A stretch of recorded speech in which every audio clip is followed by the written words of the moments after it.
Hello guys, welcome back to my channel Ishita break dancer. তো কালকে আমি নাচবো হলো কালকে আমাদের ক্লাস ইন অ্যাকশন। তো আমি নাচবো হলো ধোলি দা, যেটা রাজস্থানি সং। আর তোমাদেরকে আমি পুরো স্যুটটা দেখাবো, আমার পোশাকটা দেখাবো, আমি কীরকম পরেছি পোশাকটা। কালকে আমি তোমাদেরকে পুরো দেখাবো। আর স্যাররা বলছে কি যারা ডান্স হবে ওরা মোবাইল নিতেও পারে, মানে গানটা চালাবো যে। তো গাইস আমি ভাবছি আমার মা তো মোবাইল নিতে দেবেন না।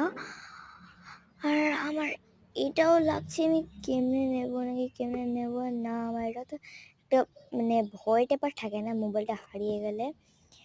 আর তোমরা প্লিজ লাইক করবে, সাবস্ক্রাইব করবে, শেয়ার করবে অ্যান্ড কমেন্ট করবে প্লিজ।